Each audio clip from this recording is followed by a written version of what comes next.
கிறிஸ்தேசுக்குள் பிரியமான அன்பு சகோதர சகோதரிகளை அனைவருக்கும் கிறிஸ்துக்குள்ளான அன்பின் வாழ்த்துக்கள்.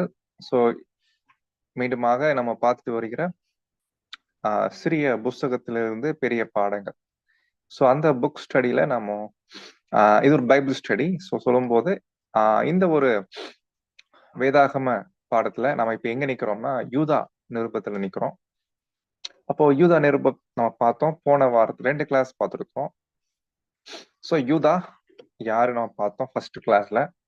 ஸோ 2வது கிளாஸ்ல யூதா இந்த நிருபத்துல என்ன எழுத ஆரம்பிக்கிறார் அப்படின்றத நம்ம பார்த்தோம். ஸோ இப்ப போன வாரம் கிளாஸ் நம்ம ஜஸ்ட் நம்ம ஞாபகப்படுத்திக்கலாம். ஸோ நம்ம போன வாரம் நம்ம என்ன பார்த்தோம்னா ஒரு பொதுவான ரட்சிப்பு. ஸோ பொதுவான ரட்சிப்பு உடைய மீனிங் என்ன, அதுதான் ரொம்ப முக்கியம்.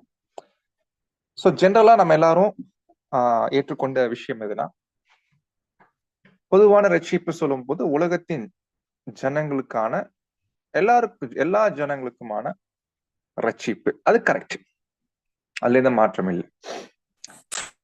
பட் இந்த இடத்துல நம்ம பார்த்தோம், யூதா ஒரு வார்த்தை அங்க எழுதுறாரு.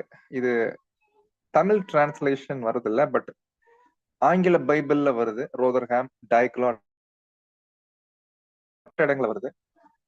மிக முக்கியமா இந்த திருவிலும் கூட பாத்தீங்கன்னா அந்த வார்த்தை வருது, நம்முடைய பொதுவான ரட்சிப்பு, அவர் காமன் சால்வேஷன், அவர் காமன் சால்வேஷன் அப்படின்ற ஒரு பைபிள் அந்த டிரான்ஸ்லேஷன் அங்க வருது. அப்போ இதை வச்சு நம்முடைய பிரதர்ஸ், மூத்த சகோதரர்கள் என்ன சொல்றாங்கன்னா, அப்போ என்ன இது யூதா எதை பத்தி பேசுறாரு, நம்முடைய பொதுவான ரட்சிப்பு அப்படின்னு பேசுறாருன்னா, அப்ப இது என்ன விஷயம், இது எப்படி அண்டர்ஸ்டாண்ட் பண்ணிக்கிறது? ஏன்னா நமக்கு பொதுவான ரட்சிப்புனா எல்லா உலகத்தின் ஜனங்களுக்கான ரட்சிப்பு, அது ஒண்ணு. இன்னொன்னு பரலோக ரட்சிப்பு, ஆவிக்குரிய ஒரு ரட்சிப்பு, அது மேலான ரட்சிப்பு, அது பரலோகத்துக்கான ரட்சிப்பு. ரெண்டு விஷயம் நமக்கு தெரியும் இல்லைங்களா? பட் இங்க யூதா எப்படி என்ன வேர்டு யூஸ் பண்றாருன்னா, நமக்கான பொதுவான ரட்சிப்பு அப்படின்னா இது எந்த மீனிங்ல நம்ம அண்டர்ஸ்டாண்ட் பண்ணணும் அப்படின்றதான் நம்ம பார்த்தோம். ஒரு சின்ன உதாரணம், பவுல் கூட இதே மாதிரி ஒரு விஷயம் பேசியிருப்பாரு. நம்முடைய பொதுவான விசுவாசம், த காமன் ஃபெய்த் அப்படின்ற ஒரு வசனத்தை பார்த்தோம். ஸோ அப்போ அதுல என்ன மீனிங் நம்ம எடுக்கிறோமோ அதே மீனிங் தான் இங்கேயும் நம்ம பார்க்கிறோம். அப்போ நம்ம எல்லாரும் இந்த யூதா ஆக்சுவலி என்ன கோணத்துல கொண்டு போறாருன்னா, நம்ம எல்லாரும் இந்த ஒரே ட்ரூத்துக்கு வந்திருக்கோம். ஒரே ட்ரூத்ல வந்திருக்கோம். நம்ம எல்லாம் வெவ்வேறு ஊர்ல இருக்கிறோம், வெவ்வேறு பேக்ரவுண்ட் இருக்கும், நம்ம எல்லாம் இருக்கோம், நிறைய வெவ்வேறு வயசு இருக்கும், வெவ்வேறான சூழ்நிலைகள் இருக்கும். பட் நமக்கு எல்லாருக்குமே வைக்கப்பட்டிருக்கிற இலக்கு ஒண்ணுதான். உங்களுக்கு வேற, எனக்கு வேற, நம்ம எல்லாருக்கும் ஒரே இலக்கு. இந்த இலக்கை அடைவதற்கு டேர்ம்ஸ் அண்ட் கண்டிஷன் கூட எல்லாருக்கும் காமன், பொதுதான். அது பொது. சோ பொது பொது அப்படின்னு என்ன அர்த்தம்? காமன், ஆங்கில வார்த்தை காமன். அப்போ நம்முடைய ரட்சிப்பு, நம்முடைய ரட்சிக்கப்படக்கூடிய அந்த காரியம், எனக்கு என்ன விஷயமோ அதே தான் உங்களுக்கு என்னவோ அதுதான் எனக்கும், நமக்கு என்னவோ அதுதான் பிரதர் ரசல் பிரதருக்கு என்னவோ அதுதான் பவுலுக்கும். சோ ஆக மொத்தத்துல 144,000 பேருக்குமே ஒரே விதமான கொள்கைகள் மட்டும்தான். சோ அப்போ அப்படி இருக்கும்போது நம்முடைய இந்த பொதுவான ரட்சிப்பு இல்லைங்களா, இத பத்தி ரொம்ப சீரியஸா, இதுல சீரியஸ்னஸ் இருக்குது. ஏன்னா சில பேர் உங்களுக்குள்ள வருவாங்க, உங்களுக்குள்ள வரும்போது கவனம் இல்லாம, விழிப்பில்லாம இருக்கிறவர்களை கெடுத்து போடுவாங்க. எப்படி கெடுத்து போடுவாங்கன்னா, அவங்களுக்குள்ள இவர்கள் வந்து இல்லைங்களா அவபக்தியான காரியங்கள், பக்தி இல்லாத ஒரு அவபக்தி. ஆக்சுவலி இப்போ எப்படி சொல்லலாம், அந்த அவபக்தின்ற விஷயம் பார்த்தோம், பயபக்தி இல்லாத ஒரு நிலை. ஆக்சுவலி நம்ம ட்ரூத்துக்குள்ள வரும்போது நம்ம எல்லாம் தனிப்பட்ட வகையில தான் ஃபாலோ கிளாஸ் கேட்டிருப்போம் இல்லைங்களா, ஒவ்வொருத்தரும் தனிப்பட்ட வகையில கேட்டிருப்போம். அப்ப நமக்கு ஒரு பயபக்தி வந்திருக்கும். இப்ப ட்ரூத்துக்குள்ள வந்த பின்னாடி நம்ம எல்லாம் இணைஞ்ச பின்னாடி அந்த பயபக்தி மெயின்டைன் ஆகணும், டெவலப் ஆகும்.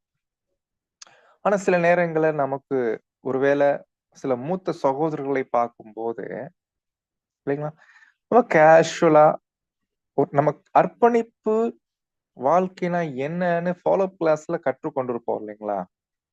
அப்ப நமக்கு ஒரு மைண்ட் இப்படித்தான் வாழணும்னு ஒரு மைண்ட் நமக்கு வந்திருக்கும். பட் ட்ரூத்துக்குள்ள வந்த பின்னாடி சில சகோதரர்களை பார்க்கும் ஆல்ரெடி ட்ரூத்துக்கு முன்னாடி வந்து இருப்பாங்க. அவங்க மூத்த சகோதரர்களா கூட இருக்கலாம்.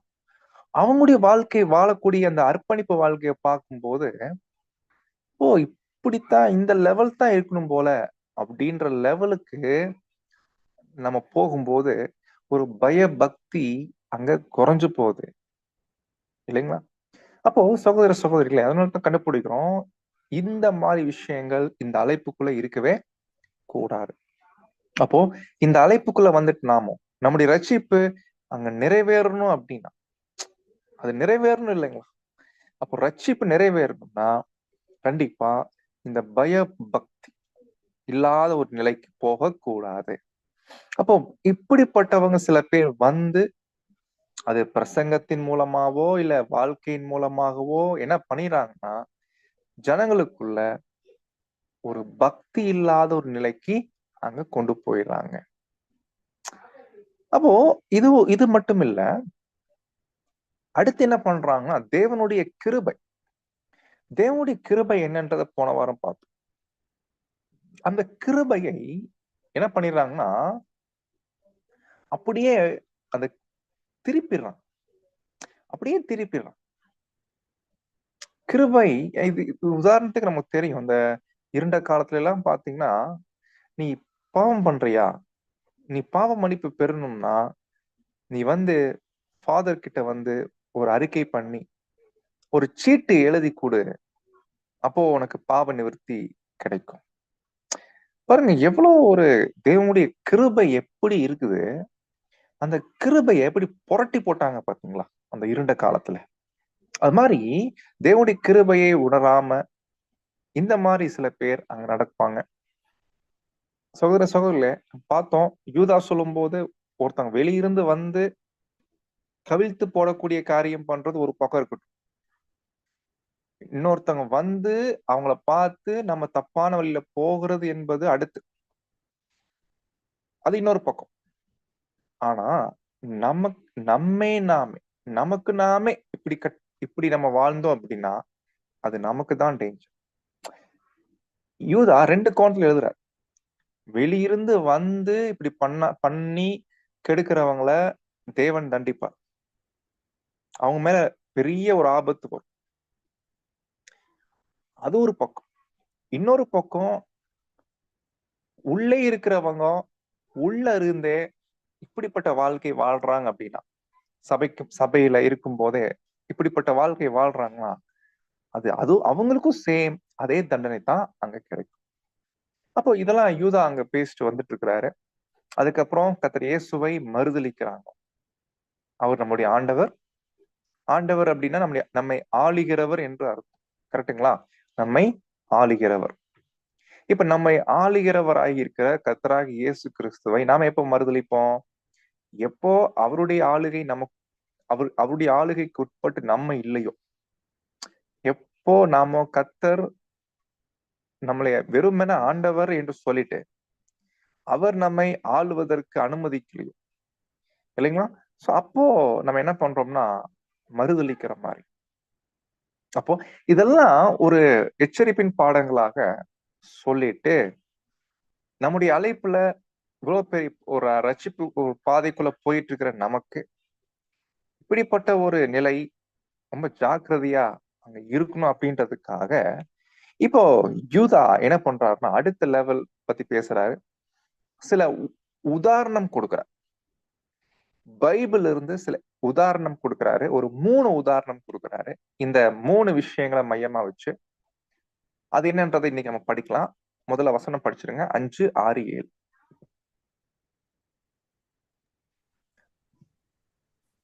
நீங்கள் முன்னமே அறிந்திருந்தாலும் நான் உங்களுக்கு நினைப்பூட்ட விரும்புகிறது என்னவெனில், கர்த்தர் தமது ஜனத்தை எகிப்து தேசத்திலிருந்து வரப்பண்ணி ரட்சித்து பின்பு விசுவாசித்தவர்களை அழைத்தார். தங்களுடைய ஆதி மேன்மையை காத்துக் கொள்ளாமல் தங்களுக்குரிய வாசஸ்தலத்தை விட்டுவிட்ட தூதர்களையும் மகா நாளின் நியாய தீர்ப்புக்கு என்று நித்திய சங்கிலிகளினாலே கட்டி அந்தகாரத்தில் அடைத்து வைத்திருக்கிறார். 8 சாரி 7 வரைக்கும் படிச்சிட்டீங்களா? 7 வரைக்கும். அப்படியே சோதம் குமரா பட்டணத்தார்களும் அவைகளை சூழ்ந்த பட்டணத்தார்களும் அவைகளை போல் விபச்சாரம் பண்ணி அந்நிய மாம்சத்தை தொடர்ந்து நித்திய அக்கினியின் ஆக்கினியை அடைந்து திருஷ்டாந்தமாக வைக்கப்பட்டிருக்கிறார்கள். இல்லைங்களா? சோ அப்போ 3 பாயிண்ட்ஸ் என்ன பண்றாருன்னா பழைய ஏற்பாட்டுல இருந்து அங்க கொடுக்குறாரு. பட் எப்படி ஸ்டார்ட் பண்றாரு பாத்தீங்கன்னா, இதெல்லாம் உங்களுக்கு முன்னாடி தெரியும், நமக்கும் தெரியும் இல்லைங்களா? ஆனா என்ன சொல்றாரு, நான் உங்களுக்கு நினைப்பூட்ட விரும்புகிறது என்னவென்னால் அப்படின்னா, நீங்க தெரிஞ்ச விஷயம்தான், பட் அதுல கொஞ்சம் கவனம் கொடுங்க, அது கொஞ்சம் கவனம் கொடுங்க, உற்று கவனிங்க. பொதுவா நம்ம பாத்தீங்கன்னா, ஆக்சுவலி நம்ம எல்லாருக்கும் நம்ம எல்லாம் தெரியும், ஃபாலோ கிளாஸ்ல பாத்தீங்கன்னா நிறைய தெரிஞ்சு வச்சிருக்கோம். பட் தெரிஞ்சு வச்சிருந்தாலும் நம்ம என்ன பண்றோம்னா, ஒரு டைம் கேட்டு தெரிஞ்சாச்சு, அவ்வளவுதான். ட்ரினிட்டியா தெரியும், கிளாஸ் கேட்டாச்சு, நரகமா கேட்டாச்சு, ஆத்மாவா கேட்டாச்சு, பட் கேட்ட பின்னாடி அவ்வளவுதான், அது க்ளோஸ்ட். ஆனா நம்முடைய விஷயம் என்ன சொல்ல வர்றாருன்னா, நம்ம எல்லாம் தெரிஞ்சு வச்சிருந்தாலும் கவனிக்க வேண்டிய காரியத்தை கவனிக்காம விட்டோம்னா, என்னதான் தெரிஞ்சு வச்சிருந்தாலும், இதெல்லாம் இருக்குது, இதெல்லாம் இருக்குது, இதெல்லாம் இல்ல, தெரிஞ்சு வச்சிருந்தாலும் கவனிக்க வேண்டிய காரியத்தை சரியா கவனிக்கல அப்படின்னா அது ரொம்ப பெரிய நஷ்டம் தான் நமக்கு வரும். கரெக்டுங்களா? அப்போ அதனால்தான் நம்ம தேவனுடைய வார்த்தைகளை படிக்கும்போது ஒரு சப்ஜெக்ட்லயும் ஒரு பாடங்கள்லயும், அது மிக முக்கியமா ஒருவேளை பழைய ஏற்பாட்டுல நிறைய நிழலும் பொருளும் நம்ம நிறைய படிச்சிருக்கிறோம், பட் நம்மள என்ன கவனிக்கிறோம்? ஃபார் எக்ஸாம்பிள் ஈசாக்கின் திருமணம் பாடம் கேட்கும்போது ரொம்ப உற்சாகமாயிருச்சு, எல்லாம் தெரிஞ்சிச்சு, நமக்கு தெரியும், பட் அதுல என்ன கவனிக்க வேண்டிய காரியம் என்ன? அது ரொம்ப முக்கியம் இல்லைங்களா? அதுல கவனிக்க வேண்டிய காரியங்கள் இருக்குது. அப்போ நம்ம ஒரு பாடங்கள் கேட்கும் போது பாடம் புரியுது, புரிஞ்சுக்க முடியுது, பட் அந்த பாடத்துல கவனிக்க வேண்டிய விஷயம் என்ன, அது என் வாழ்க்கைக்கு என்ன வகையில பாடம் கொடுக்குது, அது ரொம்ப முக்கியம். அதனால்தான் இங்க யூதா இதெல்லாம் உங்களுக்கு தெரியும், பட் நான் என்ன பண்றோம்னா உங்களுக்கு சில விஷயத்துல கவனத்துக்குள்ள கொண்டு வரேன், கவனத்துக்கு நான் கொண்டு வரேன் அப்படின்னு ஒரு 3 உதாரணங்கள் என்ன பண்றாருன்னா காமிக்கிறார். இப்ப நம்ம என்ன பண்ணலாம்னா இதை நம்ம படிக்கலாம். இப்ப இதே வசனங்களை இப்ப முதல் 5ஆவது வசனத்தை இப்ப நம்ம என்ன பண்ணலாம், ஒரு முறை திருவிவிலியம் பைபிள்ல நம்ம ஒரு டைம் படிக்கலாம். படிங்க சிஸ்டர், திருவிவிலியம் பைபிள் எடுத்து வச்சுங்க, படிங்க. யூதா 1:5.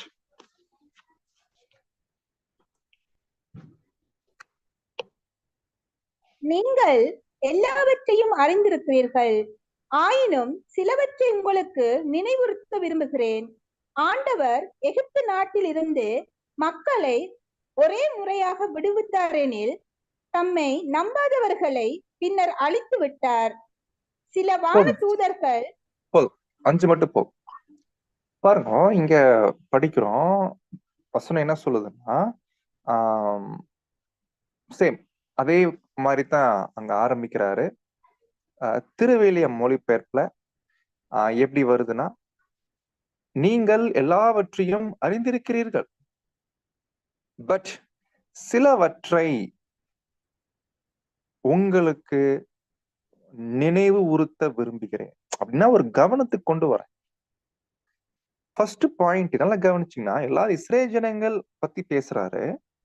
எகிப்துல இருந்து வந்தவங்க எல்லாரும் 2 பேரை தவிர ஊருக்கு போகல, வனாந்திரத்துல எல்லாம் அழிஞ்சு போனாங்க. மேலாருக்கு தெரியும் இந்த சம்பவம் எல்லாம் அவங்க ஏன் அழிச்சாரு, என்ன விஷயம் நல்லா தெரியும் இல்லைங்களா?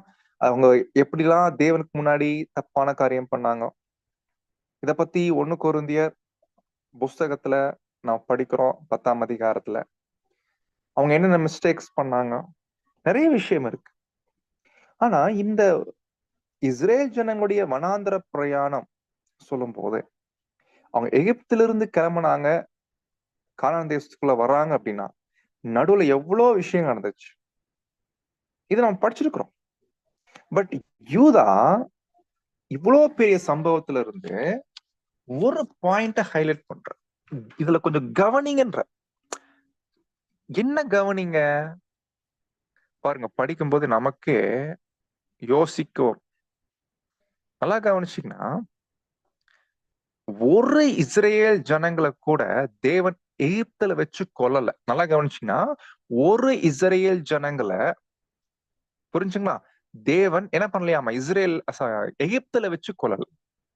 இஸ்ரேல் ஜனங்களை அவங்க எகிப்துல அடிமைத்தனமா இருக்கும்போது தேவன் அங்க வச்சு அவங்கள கொல்லல. அப்படின்னா என்ன அர்த்தம், அவங்களை அந்த இடத்துல யாரும் என்ன பண்ணல, தேவன் யாருமே கொல்லல. அப்போ தேவன் பண்ணிக்கோங்க. அப்ப தேவன் என்ன பண்றாங்கன்னா, இஸ்ரேல் ஜனங்கள் அந்த எகிப்துல இருக்கும்போது கொல்லல அப்படின்னா அப்ப அவங்க ரொம்ப நல்லவங்களா இருந்தாங்களா, அது நமக்கு தெரியாது. பட் தெரியும், இஸ்ரேல் ஜனங்களுடைய ஒரு விஷயம் என்னன்னா, தேவனே சொல்லுவார், அவங்க வணங்கா கழுத்துள்ள ஜனங்கள். அப்படி இருக்கும்போது எகிப்துல அவங்க எப்படி வேணா இருக்கட்டும், பட் தேவன் அவர் சொல்லிட்ட வாக்கு தத்துவத்தின்படி என்ன பண்ணாருன்னா, அந்த எகிப்தின் அடிமைத்தனத்திலிருந்து முதல்ல என்ன பண்றாருன்னா காப்பாத்தி கொண்டு வர. கரெக்டுங்களா? எகிப்தின் அடிமைத்தனத்திலிருந்து என்ன பண்றாருங்க, காப்பாத்தி கொண்டு வராரு. கர்த்தர் தமது ஜனத்தை எகிப்து தேசத்திலிருந்து வர பண்ணி ரட்சித்து, ஆண்டவர் எகிப்தின் நாட்டிலிருந்து மக்களை ஒரே முறையாக விடுவித்தார். எல்லா டோட்டல் இஸ்ரேல் ஜனங்களையும் எகிப்தின் அடிமைத்தனத்திலிருந்து என்ன பண்ணிட்டாருங்களாமா, விடுவித்தார். அன்பான சகோதர சகோதரி, நம்ம கூட அப்படித்தான். நாம கூட உலகத்துல இருந்தோம், உலகத்துல ஏதோ ஒரு வாழ்க்கை போயிட்டு இருந்துச்சு. தேவன் நம்ம எல்லாரும் என்ன பண்ணிட்டாங்க தெரியுங்களா, முதல்ல உலகத்தை விட்டு வெளியே கொண்டு வந்தார். கரெக்டுங்களா? சோ நாமளும் உலகத்தை விட்டு வெளியே வந்துட்டோம். இது வரைக்கும் பிரச்சனை இல்லை, இது வரைக்கும் ஒன்னும் ப்ராப்ளம் இல்லை. தேவன் எந்த ஜனங்களை எகிப்தின் அடிமைத்தனத்திலிருந்து காப்பாத்தினாரோ அதே ஜனங்களை தான் வெளியே வந்த பின்னாடி 2 பேரை தவிர, நல்லா கவனிங்க, புறப்பட்ட புருஷர்கள் 6 லட்சம் பேர். அந்த 6 லட்சம் புருஷர்கள்ல எகிப்தை விட்டு கிளம்பின புருஷர்கள் எண்ணிக்கை 6 லட்சம் பேர்.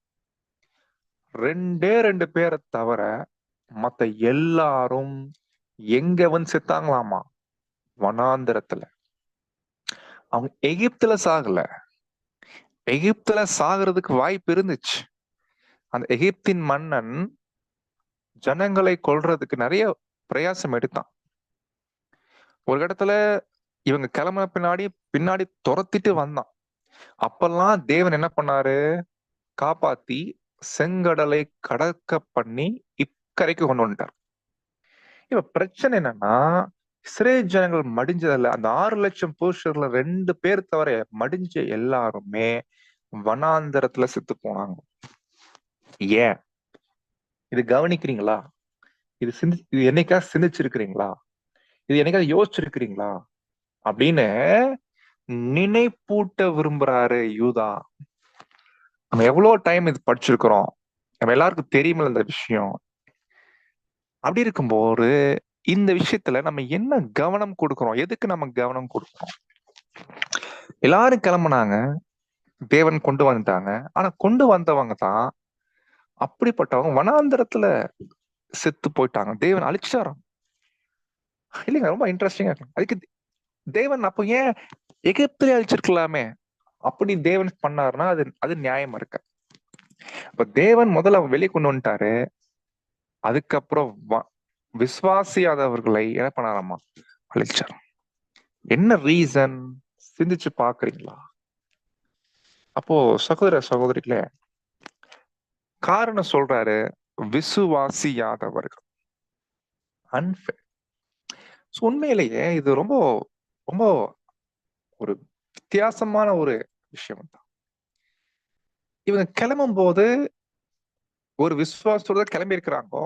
தேவன் ஏதோ ஒரு தேசம் தரப்போறாரு, ஆச்சரியமான தேசம், பாலும் தேனும் முடிகிற தேசம். ஆனா அவங்க வாழ்க்கையில வரக்கூடிய அனுபவங்கள்ல பாத்தீங்கன்னா தேவன் மேல விசுவாசம் கம்மியாயிடுச்சு.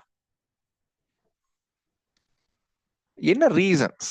நிறைய காரணம். ஏன்னா அவங்க அவிசுவாசத்துக்கு காரணம் கேட்டீங்கன்னா, ஏன் தேவன் மேல விசுவாசம் வைக்கல, ஏன் தேவன் மேல நம்பிக்கை வைக்கல? காரணங்கள் இருக்குது. காரணம் இருக்குன்னா எதனால தேவன் மேல அவங்க அவிசுவாசம் ஆயிட்டாங்க? ஒண்ணு சாப்பாடு அவங்க எதிர்பார்த்த மாதிரி கிடைக்கல, அப்புறம் அந்நிய தேவர்களை வணங்கிட்டு போயிட்டாங்க. இது இல்லாம சில விஷயங்கள் இருக்குது. ஜனங்களுக்குள்ளேயே சில தவறான கள்ள தீர்க்கதரிசிகள், அதாவது தவறான வகையில வழி நடத்துறவங்க இருந்துக்கிறான் இல்லைங்களா? ஜனங்களுக்குள்ளேயே தப்பான வகையில வழி நடத்துறவங்க இருந்து அவங்க என்ன பண்ணிருக்கிறாங்கன்னா ஜனங்களை மோசம் பண்ணிருக்கிறாங்க. உதாரணத்துக்கு கோராகு, தாத்தான், இவங்கெல்லாம் படிக்கிறோம் இல்லைங்களா? அப்போ சில லீடர்ஸ் ராங் கைடன்ஸ் கொடுத்துருக்குறாங்க. ஆகையினால இவங்களுக்கு தேவன் மேல நம்பிக்கை இல்லாம போயிடுச்சு.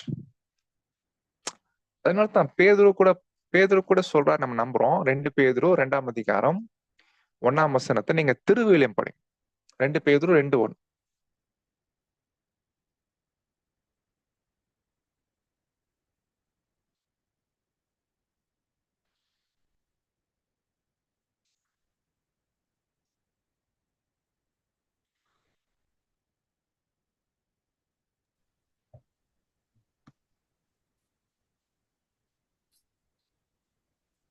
முற்காலத்தில் மக்களிடையே போலி இறைவாக்கினர் தோன்றினர். அவ்வாறே உங்களிடையே போலி போதகர்கள் தோன்றுவார்கள். அவர்கள் அழிவை விளைவிக்கும் கொள்கைகளை புதுப்பித்து விடுவார்கள். தங்களை விலை கொடுத்து மீட்ட ஆண்டவரையும் மறுதளிப்பார்கள். விரைவில் அழிவை தம் மீது வருவித்துக் கொள்வார்கள். பாத்தீங்களா? அப்போ முற்காலத்திலேனா நீங்க அது என்ன விஷயம் பாத்தீங்கன்னா, அது இஸ்ரேல் ஜனங்களை பத்தி பேசுற. இஸ்ரேல் ஜனங்களுக்குள்ள தவறான கொள்கைகளை பரப்பக்கூடியவங்க இருந்தாங்க. ஆகையினால அவங்க பேச்ச கேட்டு ஜனங்கள் என்ன பண்ணிருக்கிறாங்கன்னா தேவன் மேல நம்பிக்கை இல்லாதவங்களா போயிருக்காங்க. அப்ப இதெல்லாம் சில காரணம். ஏன்னா நீங்க 4ஆம் வசனம் படிச்சோம் இல்லைங்களா போன கிளாஸ்ல? சில பேரு சபைக்குள்ள நுழைஞ்சு இப்படிலாம் பண்ணுவாங்க, படிச்சோம் இல்லைங்களா? அதே போலத்தான் அன்றைய நாட்கள் இஸ்ரேல் ஜனங்கள் விஷயத்துல கூட பண்ணிருக்காங்க. அப்போ தேவன் இவங்களை ஆச்சரிய விதமா வெளியே கொண்டு வந்தாரு, நம்மளையும் கொண்டு வந்துட்டார். பட் உலகத்தினின்று தேவன் நம்மளை வெளியே கொண்டு வந்ததுனால நம்ம ரட்சிப்பு முடிஞ்சு போச்சு. இனிமேல் தான் ரட்சிப்பு நிறைவேறணும்னா ரொம்ப ஜாக்கிரதையா இருக்கணும், இலக்கை அடையிற வரைக்கும். ஏன்னா இந்த அழைப்புல நம்ம எது ரொம்ப முக்கியமா இருக்குன்னா நம்முடைய ஃபெய்த் ரொம்ப முக்கியம். நம்முடைய விசுவாசம் எந்த அளவுக்கு தேவன் மேல இருக்குது அதுதான் காமிக்கும் நம்ம எந்த அளவுக்கு பயபக்தி உடையவங்களா இருக்கும். தேவன் மேல எந்த அளவுக்கு விசுவாசம் இருக்குதோ அந்த அளவுக்கு பயபக்தி தேவன் மேல நமக்கு அங்க இருக்கும். அப்போ ஃபர்ஸ்ட் பாயிண்ட் அங்க யூதா நமக்கு காமிக்கிறாரு, நமக்கு கவனம் கொடுக்க சொல்றாரு. இஸ்ரேல் ஜனங்கள் விஷயத்துல எதனால அவர்கள் வனாந்திரத்துல அழிக்கப்பட்டாங்க. பட் அழிக்கப்பட்டாங்க, கவனிக்க வேண்டிய பாயிண்ட், அழிக்கப்பட்டாங்க, டிஸ்ட்ராய்டு. அப்ப அவங்க அழிக்கப்பட்டாங்கன்னா அதே விஷயம்தான் நமக்கு, அதே காரியம்தான் நமக்கு. ஒருவேளை நாமளும் அவிசுவாசமாய் இல்லைங்களா தேவனை விட்டு தூரம் போகக்கூடிய காரியங்கள் ஒருவேளை வருது அப்படின்னா அழிக்கப்படுறதுன்னா என்ன? நம்முடைய விஷயத்துல அழிக்கப்படுறதுன்னா என்ன? பொதுவா இந்த யூதா நிருபமே பாத்தீங்கன்னா யாருக்கான நிருபம் அல்லது என்ன எச்சரிப்பை கொடுக்கக்கூடிய நிருபம்னா 2ஆம் மரணம்னு ஒரு கான்செப்ட் இருக்கு இல்லைங்களா? பைபிள்ல 2ஆம் மரணம். தேவனுடைய ஜனங்கள் நம்ம எல்லாம் ட்ரூத்துக்குள்ள வந்த பின்னாடி இந்த செகண்ட் டெத் பத்தின விஷயத்த நம்ம தெளிவா தெரிஞ்சு வச்சிருக்கோம்.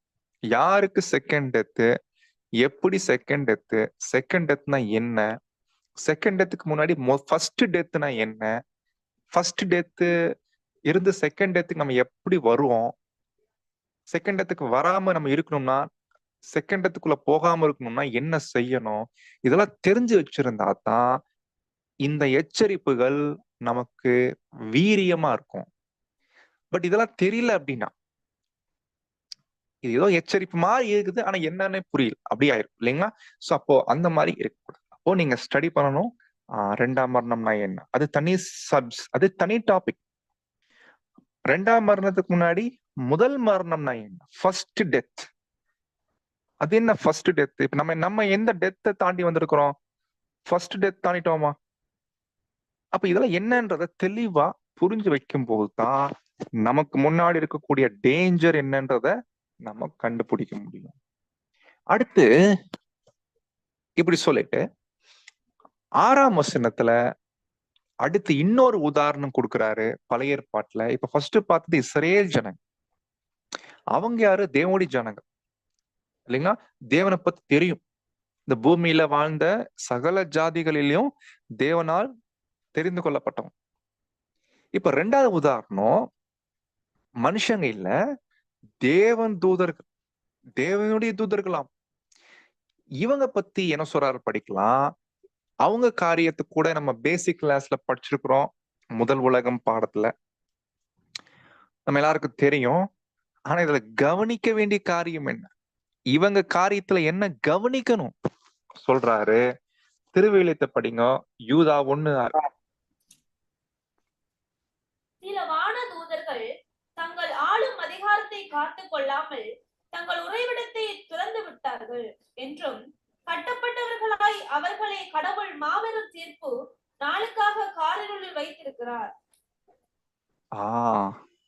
அப்போ தூதர்கள் விஷயத்துல நம்ம என்ன கவனிக்கணும் சொல்றாருன்னா, இவங்க காரியம் நமக்கு தெரியலைங்களா? நம்ம முதலாம் உலகம் சப்ஜெக்ட்ல எல்லாரும் கேட்டிருக்கிறோம். இந்த தூதர்கள் யாரு, என்ன விஷயம் நம்ம எல்லாருக்கும் தெரியும். இவங்க பண்ண பெரிய மிஸ்டேக் என்ன நம்ம எல்லாருக்கும் தெரியும் இல்லைங்களா? இந்த இடத்துல சொல்லும் போது அவர்கள் தாங்கள் முந்தின நிலையை விட்டு விட்டாங்க.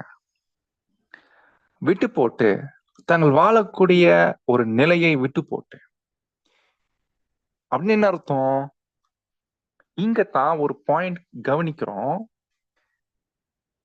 இவங்களுக்கான ஒரு நிலை, அது தேவன் ஏற்படுத்தி கொடுத்த நிலை, அதுல தான் அவங்க இருக்கணும். என்ன நிலை? ஒரு ஆவிக்குரிய நிலை. அந்த நிலையில இருந்து தான் தேவனுக்கு பிரியமா வாழணும். ஆனா இவங்க என்ன பண்ணிட்டாங்கன்னா பாருங்க, ஆக்சுவலி இவங்க பூமிக்கு வந்த காரணம் என்னன்றது டைரக்டா நமக்கு தெரியலனாலும் கூட நம்ம அனுமானிக்கலாம். கண்டிப்பா மனு குலத்திற்கு உதவியாக இருக்கும்படியாத்தான் பூமிக்கு வந்திருக்கும். பட் வரும்போது எப்படி வந்திருக்கிறாங்க? மாம்சத்துல வந்திருக்கிறாங்க. தூதர்கள் மாம்சத்துல வந்திருக்கிறாங்க. அப்ப வந்த சமயத்துல இந்த உலகத்துல மாம்சத்துல வந்துட்டாங்க இல்லைங்களா? இப்ப மாம்சத்துல வந்துட்டா நல்லா கவனிப்போம். மாம்சத்துல வந்துட்டாங்க அப்படின்னா மாம்சத்துக்கே உரிய சில ஆப்பிடைட் கண்டிப்பா இருக்கு. ஆப்பிடைட்னா அந்த மாம்சத்தின் சுபாவம் அதுக்குன்னு ஒண்ணு இருக்கு. கரெக்டுங்களா?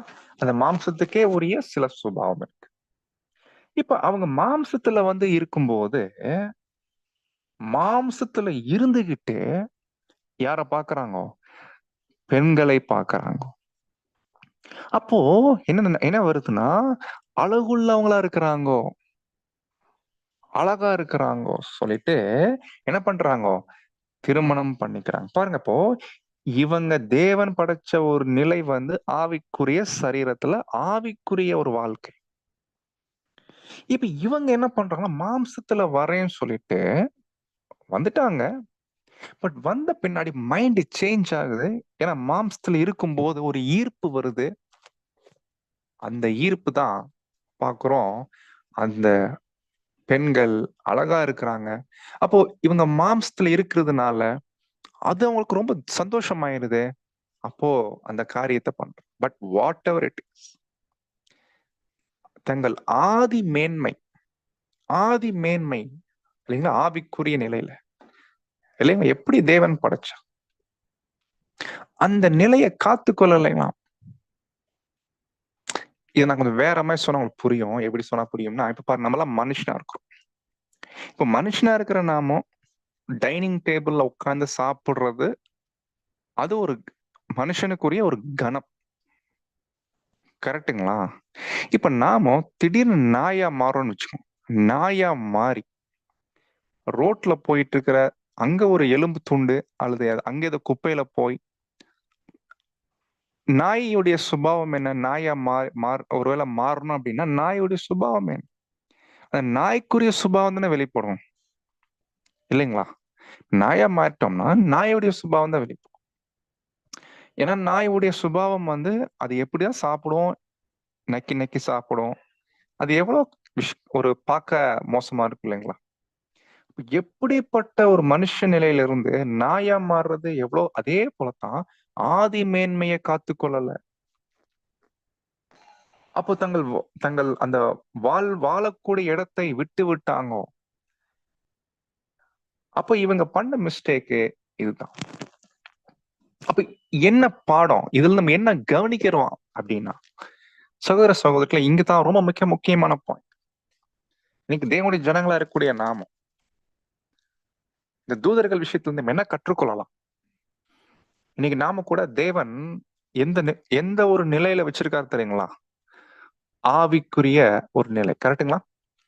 ஆவினால ஜெனிப்பிக்கப்பட்டு பரத்துக்குரியவர்கள் பரலோகத்துக்குரியவர் அப்படின்ற ஒரு நிலையில இருக்கும்.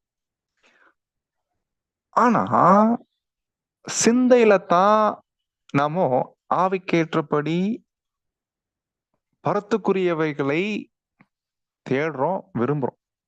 பட் நமக்கு என்ன ஒரு டேஞ்சர்னா, சிந்தையில விருப்பம் இருக்குது பரலோகத்துக்குரியவைகளை மேல, ஆனா மாம்சத்துக்கு எதன் மேலதான் விருப்பம் இருக்கு இல்லைங்களா? எவ்வளவு விருப்பம் இருக்கு இல்லைங்களா? மாம்சத்தை நாம போய் அது விரும்பக்கூடிய காரியங்களுக்கு நம்ம வாலண்டியரை உட்படுத்தக்கூடாது, உட்படுத்தல வாலண்டியரா. ஆனா சுத்தி இருக்கக்கூடிய விஷயங்கள் எல்லாம் என்ன பண்ணுது? மாம்சத்தை இழுக்குது. அப்ப நமக்குள்ள என்ன நடக்குது? அங்க 2 விதமான விருப்பங்கள் உருவாகுது. 2 விதமான விருப்பங்கள். இப்ப என்ன பண்ணக்கூடாதுன்னா, மிக்ஸ் பண்ணக்கூடாது. ஒண்ணு அந்த விருப்பம், இல்லைன்னா இந்த விருப்பம். ஒண்ணு அந்த விருப்பத்தை நிறைவேற்றணும், இல்லைன்னா இந்த விருப்பத்தை நிறைவேற்றணும். 2ல ஏதாவது ஒண்ணு. ஆனா 2யும் மிக்ஸ் பண்ணி பண்றது, அதுதான் நம்ம என்ன பண்றோம்னா, தேவனுடைய கிருபையை எப்படி அவங்க காம விகாரத்துக்கு ஏதுவா புரட்டினாங்கன்னு படிச்சோம் இல்லைங்களா?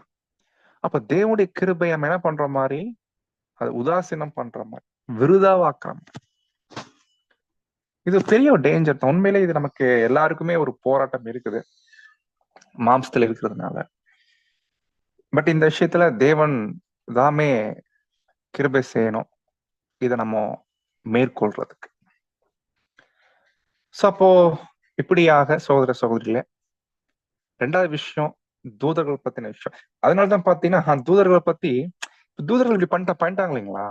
இப்ப தூதர்கள் என்னதான் இருந்தாலும் நம்மளை விட கொஞ்சம் மேலானவங்க, சரீரத்திலயும் சரி சிந்தையிலும் சரி அதெல்லாம் ஒரு மேலான நிலையில் இருக்கிறாங்க. ஆனா தேவன் ஒரு இடத்துல படிக்கிறோம் பைபிள்ல, அந்த எலிப்பாஸ் ஒருத்தர் இருப்பார். அவரு பாருங்க எப்படி சொல்றாரு பாருங்க, தூதர்கள் தேவன் நம்புறதே இல்லைங்களா. படிக்கலாம், யோபு 4ஆம் அதிகாரம் 15ஆம் வசனம்.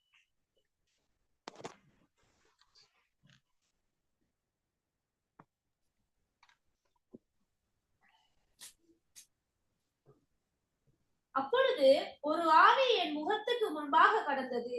என் உடலின் மயிர் சிலித்தது. யோபு 4ஆம் அதிகாரம் 15ஆம் வசனம். அதான படிச்சீங்க? 6ஆம் அதிகாரமா பிரதர்? 4th chapter. ஓ பிரதர், அந்த வசனம் வாசிச்சேன். அந்த வசனம் படிச்சீங்களா? ஓகே, அப்போ தமிழ்ல 16ஆம் வசனம் படிங்க.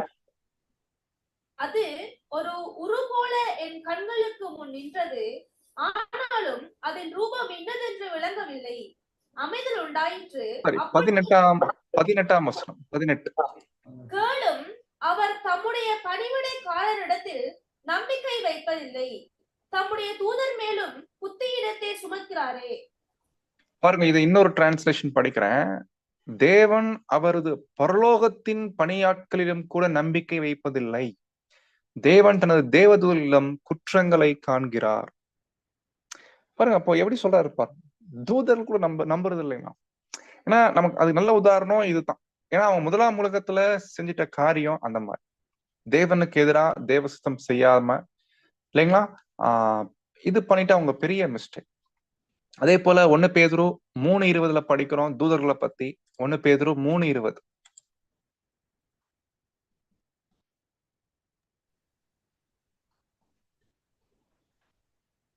அந்த ஆவிகள் பூர்வத்திலே நோவா பேழையை ஆயத்தம் பண்ணும் நாட்களிலே தேவன் நீடிய பொறுமையோட காத்திருந்த போது கீழ்ப்படியாமல் போனவைகள் அந்த பேழையிலே சிலராகிய 8 பேர் மாத்திரம் பிரவேசித்து ஜலத்தினாலே காக்கப்பட்டார்கள். பாத்தீங்கன்னா இங்க சொல்லப்பட்ட ஆவிகள் கீழ்ப்படியாமை போனுச்சு, கீழ்ப்படியாமை இருந்துச்சு. இது ஆக்சுவலி யார சொல்றாங்க அப்படின்னா, இது அந்த தூதர்களை சொல்றதாக அங்க நம்முடைய விளக்கங்கள் அங்க பார்க்கும். அப்போ இந்த தூதர்களை பத்தி பார்க்கும்போது கீழ்ப்படியில தேவசத்துக்கு மாற நடந்துட்டாங்க. என்ன சொல்லணும்னா அவங்க செஞ்ச செயல் ரொம்ப முக்கியம். தேவன் வச்ச நிலை ஒண்ணு, ஆனா அதை விட்டு போட்டு பூமிக்குரிய காரியத்தின் மேல ஆசைப்பட்டு வந்துட்டாங்க.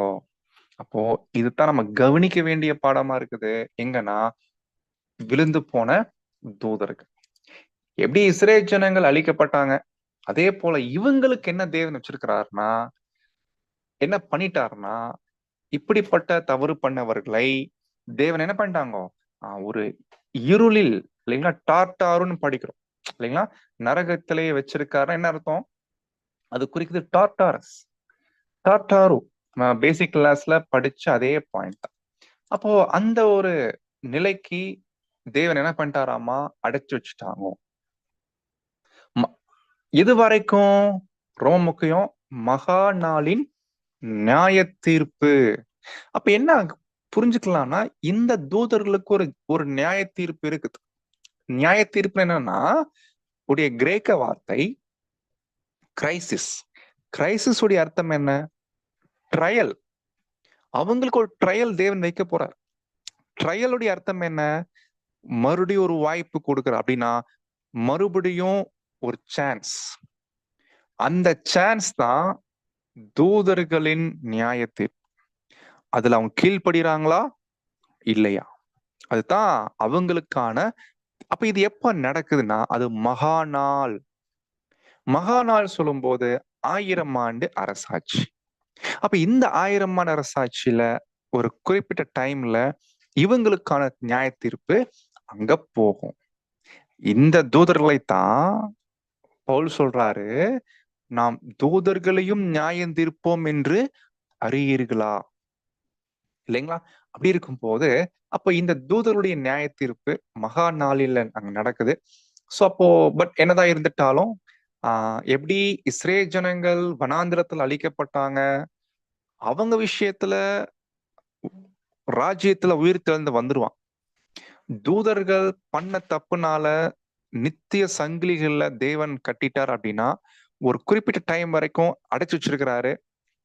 அவங்க விஷயத்துல அவங்களுக்கு தேவன் ஒரு இன்னொரு வாய்ப்பு கொடுக்கிறார், நியாய தீர்ப்பு. அதே போல இப்ப 3வது ஒரு உதாரணம் கொடுக்கிறாரு. இதுவும் நம்ம எல்லாருக்கும் தெரிஞ்சதுதான். ஆனா இதுல என்ன கவனிக்க வேண்டிய விஷயம் இருக்குது அப்படின்றதான் பார்க்கணும். படிக்கலாம். யூதா 1:7 திருவெழுத படி.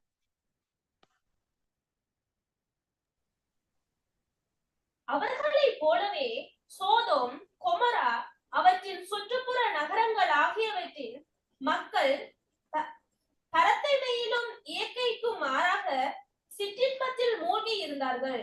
ஆகவே அவர்கள் என்றும் அணையாத நெருப்பில் தண்டிக்கப்பட்டார்கள். அவர்கள் நமக்கு ஒரு பாடமாக உள்ளார்கள். பாத்தீங்களா? அவர்களை போலவே, எவர்களை போலவேனா தூதர்களை போலவே. அப்ப இங்க தூதர்களோட கம்பேர் பண்றாரு. தூதர்கள் மாறி 2 பேர், 2 ஊரார் பத்தி பேசுறாரு, சோதோம் கொமோரா. அப்போ சோதோம் கொமோரா பட்டணத்தார் பத்தி நம்ம நிறைய தெரிஞ்சு வச்சிருக்கிறோம் இல்லைங்களா? சில இன்ஃபர்மேஷன் மட்டும் நம்ம பார்த்துக்கலாம். ஆக்சுவலி யார் இந்த சோதோம் கொமோரா, இந்த ஊரை சேர்ந்தவங்க யார், அந்த ஊர் ஜனங்கள் யாருன்னு கண்டுபிடிச்சிங்கன்னா படிக்கலாம். ஆதியாகமம் 10ஆம் அதிகாரம் 15 - 19 வரை.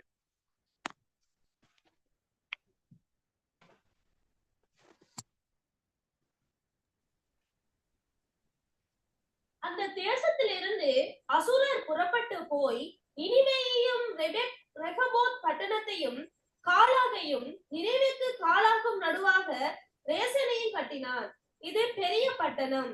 மிஸ்ராயையும் லூதீமையும் அனாமீனையும் லெகாபியையும் நப்தூமையும்.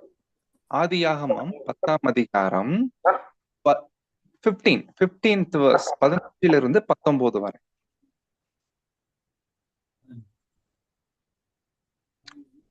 கானான் தன் மூத்த மகனாகிய சீதோனையும் கேத்தையும் எபூசியரையும் எமோரியரையும் கிர்காசியரையும் ஏவியரையும் அர்கீரையும் சினியரையும் அர்வாதியரையும் செமாரியாவையும் காமத்தியரையும் பெற்றார். பின்பு கானானியரின் வம்சத்தார் எங்கும் பரவினார்கள். கானானியரின் எல்லை சீதோன் முதல் கேரார் வழியாய் காசாவுக்கு மட்டும், அது முதல் சோதம் கொமரா அத்மா செபோயிம் வழியாய் லாசா மட்டுக்கும் இருந்தது. கரெக்டுங்களா? அப்போ சோதோம் கொமோரா பட்டணத்துல யாருதான் வாழ்ந்திருக்கிறாங்கன்னா கானானியர். சோ அப்ப கானானியர்கள் தான் என்ன பண்ணிருக்கிறாங்கன்னா சோதோம் கொமோரா பட்டணத்துல வாழ்ந்திருக்கிறாங்க. இப்போ கானானியர் பத்தி நம்ம எல்லாருக்கும் தெரியலைங்களா? கானானியர் யாரு? காமுடைய பையன். அப்போ காம் என்ன பண்ணாரு நம்ம எல்லாருக்கும் தெரியலைங்களா? இப்போ அதே மிஸ்டேக் தான் சோதோம் கொமோரா பட்டணத்துல இருக்கிறவங்க என்ன பண்ணிருக்கிறாங்க, அங்க பண்ணிருக்கிறாங்க. அப்போ தேவன் இந்த சோதோம் கொமோரா பட்டணத்தை என்ன பண்ணாருங்களாமா, அழிச்சாரு அப்படின்றத என்ன பண்றோம், அங்க படிக்கிறோம். அப்போ இந்த சோதோம் கொமோரா பட்டணத்துல நடந்துட்ட பெரிய மிஸ்டேக் என்ன அப்படின்னா படிச்சோம், அவர்களை போல, அதாவது தூதர்களை போல. உடைய அர்த்தம் என்ன?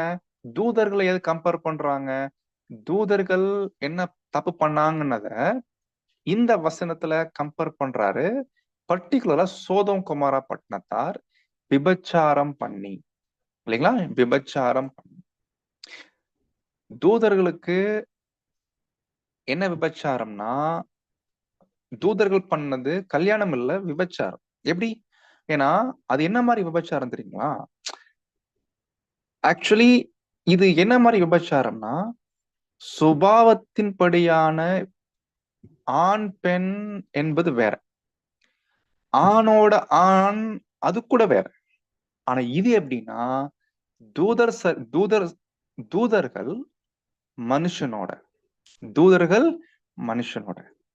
இது என்னங்க, இது வேற சரீரம், இது வேற சரீரம். இவங்க பிளட் வேற, இவங்க பிளட் வேற. அப்போ என்ன நடந்துச்சுன்னா சோதோம் குமாரால ஆணோட ஆண் பெண்ணோட பெண் அது ஒரு பக்கம்.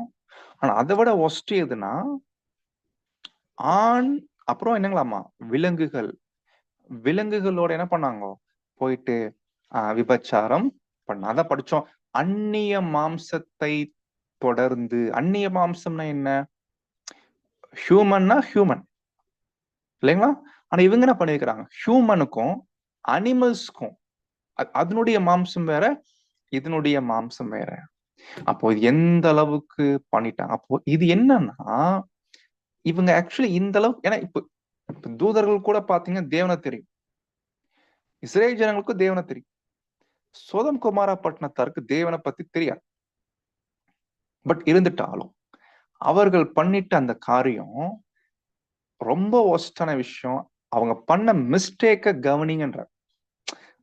அவங்களுக்கு தேவனை பத்தி தெரியாது, அதை விட்டுருங்க. நமக்கு கவனிக்க வேண்டிய பாயிண்ட் என்னன்னா, அவங்க பண்ண மிஸ்டேக் என்ன அப்படின்னா, விபச்சாரம் பண்ணி அந்நிய மாம்சத்தை தொடர்ந்திருக்கிறாங்க. சேம் இதே பாயிண்ட் தான்.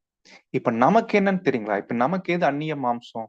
நமக்கு எது அந்நிய மாம்சம்னா, இந்த உலகம் மற்றும் உலகத்தின் காரியங்கள், இதெல்லாம் பாத்தீங்கன்னா அந்நிய மாம்சம். ஏன்னா ஆவிக்குரியவன் ஆவிக்குரியவைகள் தான் பார்க்கணும், விரும்பணும். பட் நாமோ ஆவிக்குரியவர்களா இருக்கக்கூடிய நாமோ மாம்சத்துக்குரியவைகளை நம்ம விரும்புறோம் அப்படின்னா, அது கூட ஒரு வகையான விபச்சாரம் இல்லைங்களா? அப்போ சோதம் குமாரா பட்டணத்துக்கு வந்து தண்டனை என்னன்னா, அக்னி வந்து என்ன பண்ணுச்சுங்களாமா, அழிச்சு போடுச்சு. அப்போ இது எல்லாமே நமக்கு திருஷ்டாந்தமாய் வைக்கப்பட்டிருக்கிறார்கள். அப்போ நமக்கு ஒரு பாடமாய் இருக்குது. இவங்க 3 பேரும் ராஜ்யத்துல சோதம் குமாரா பட்டணத்தார் உயிர்த்தெழுந்து வருவாங்க, இஸ்ரேல் ஜனங்க உயிர்த்தெழுந்து வருவாங்க, தூதர்களுக்கு கூட நியாய தீர்ப்பு இருக்குது.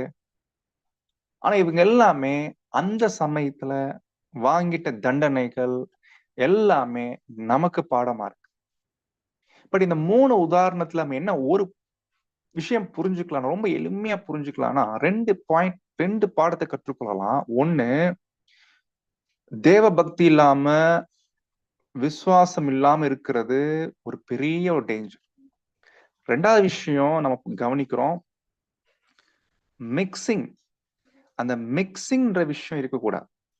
ஆவிக்குரியவர்கள், மாம்சத்துக்குரியவர்கள், ஆவிக்கேற்றபடி, மாம்சத்துக்கேற்றபடி 2யும் மிக்ஸ் பண்ணி வாழ்றது அது ரொம்ப பெரிய டேஞ்சர். அப்புறம் நம்ம சோதம் குமாரா பட்டணத்தார் போல பார்க்கும்போது, சோ கண்டிப்பா இது கூட நம்ம எல்லாரும் மணவாளனுக்கென்று நம்ம நியமிக்கப்பட்டிருக்கிறோம் இல்லைங்களா? மணவாளனுக்காக நம்ம நியமிக்கப்பட்டிருக்கிறோம். இன்னும் திருமணம் அங்க நடக்கல. ஆனா திருமணத்துக்கு முன்னாடி சோ நாம எவ்வளவு பரிசுத்தம் உள்ளவங்களா இருக்க வேண்டியது. அப்போ எஸ், இருண்ட காலத்துல நிறைய அரசியல் மதத்தோட என்ன பண்ணுச்சுன்னா கலந்துச்சு. இதெல்லாம் ஒரு வேசித்தனம் தான். அப்போ இது மாதிரி நிறைய விஷயங்கள் இருண்ட காலத்துல நடந்திருக்குது அப்படின்னா, இப்ப நம்ம நாட்கள்ல நாமும் இப்படிப்பட்ட விஷயங்கள் மேல விலகி இருக்க வேண்டியது அது ரொம்பவே அவசியமாக அங்க இருக்குது. அப்போ இந்த 3 உதாரணங்களை வச்சு, இந்த 3 விஷயங்கள் ஆல்ரெடி தெரிஞ்ச பாயிண்ட்ஸ் இருந்துட்டாலும், இந்த 3 உதாரணத்துல நம்ம என்னென்ன கவனிக்கிறோம், இதெல்லாம் யூதா நமக்கு நினைப்பூட்டி, ஒருவேளை நம்ம வாழ்க்கையில இந்த விஷயத்துல கவனம் இல்லாம இருந்தோம்னா என்ன தண்டனை கிடைக்குங்களாமா பாருங்க. அவங்க கூட வந்துருவாங்க, ஆனா நமக்கு வரவே முடியாது. இது ரொம்ப சீரியஸா பேசுற. இது வரைக்காச்சும் பரவாயில்ல, இனி 8ஆம் வசனத்திலிருந்து போக போக இன்னும் ரொம்ப சீரியஸா பேசிட்டு போவாரு, எங்கெங்கயோ கொண்டு போவாரு. ரொம்ப பயமுறுத்துற மாதிரி இருக்கும். ஏன்னா இந்த விஷயங்கள் எல்லாமே மிஸ் பண்ணிட்டோம்னா, நீங்க திரள் கூட்டம் கிடைச்சா கூட பரவாயில்ல பிரதர்ன்னு சொல்றோம் இல்லைங்களா சம்டைம், அப்படி கூட சொல்ல முடியாது. ஏன்னா அந்த மாதிரி ஒரு டேஞ்சர். இதெல்லாம் கவனம் கொடுக்காம விட்டோம்னா அது 2ஆம் மரணத்துக்கே அது கொண்டு போய் அங்க விட்டுருது. அப்போ சகோதர சகோதரிகளே, தேவன் நம்ம எல்லாரையும் ஒரு பெரிய அழைப்புக்குள்ள அழைச்சிருக்கிறாங்க. இன்னைக்கு நம்ம பாடத்துல என்ன ஒரே ஒரு பாடம் என்ன கற்றுக்கொள்ளலாம், நாம ஆவிக்குரியவர்கள் இதை தெளிவா புரிஞ்சுக்கிட்டு தெளிந்த புத்தியோட இந்த பூமியில ஜீவனம் பண்ணி, மாம்சத்தோட சம்பந்தம் கலக்காம, மாம்சத்தின்படி வாழ முயற்சி எடுக்காம, மாம்சத்துக்கு ஏற்றபடி நம்ம நடக்காம, ஆவிக்கேற்றபடி வாழ்வதற்கு நம்ம பிரயாசம் எடுக்க வேண்டும். அதனால்தான் பவுல் சொல்றாரு, ஆவிக்கேற்றபடி வாழ்ந்தா பிழைப்பீர்கள், மாம்சத்தின்படி வாழ்ந்தா சாவீர்கள் அப்படின்னு அங்க பவுல் என்ன பண்றாருன்னா ரோமர்ல அங்க பேசுவதை நம்ம கவனிக்கிறோம். அப்போ சகோதர சகோதரிகளே, இப்போ இந்த 3 காரியங்களை நீங்க என்ன பண்ணலாம்னா வீட்டுல தியானிங்க. சோ இதெல்லாம் சொல்லி முடிச்சுட்டு இப்ப யூதா 4ஆம் வசனத்துல சில பேர் உள்ள வந்து என்னென்ன பண்றாங்கன்னு சொல்லிட்டு அதுக்கு ஒரு 3 உதாரணம் கொடுத்துட்டு இப்போ 8ஆம் வசனத்துல எப்படி ஆரம்பிக்கிறாருன்னா அடுத்த லெவல் கொண்டு போறாரு. அதே வகுப்பார் உள்ள வராங்க, வந்து என்ன பண்றாங்கன்னாமா சொப்பனம் பண்றாங்கோ அப்படின்னு 8ஆம் வசனத்துல என்ன பண்றாருன்னா ஸ்டார்ட் பண்றாரு. அப்படி போலவேனா 7ஆம் வசனம் வரைக்கும் அவங்க உள்ள வந்து என்ன பண்ணாங்கன்றதுக்கு சொல்லிட்டு, இது மட்டும் இல்ல, இதே மாதிரி இன்னும் இருக்குது, இதே மாதிரி இன்னும் இருக்கா, இந்த இவ்வளவு நேரம் பார்த்ததுக்கே நம்ம ரொம்ப அங்க ஜாக்கிரதை இருக்க வேண்டி இருக்குது. இது இல்லாம இன்னும் இருக்குங்களாமா, அது என்னன்னு இருக்குது, அதையும் நம்ம தெரிஞ்சுக்கணுமா இல்லைங்களா? கண்டிப்பா தெரிஞ்சுக்கணும் சகோதர சகோதரிகளே. அது என்னன்றத தேவன் சுத்தமா இருந்துச்சுன்னா நம்ம வரக்கூடிய காலங்கள்ல வாரங்கள்ல நம்ம பார்க்கலாம். தேவன் தாமே காத்து கிருபை செய்வாராக.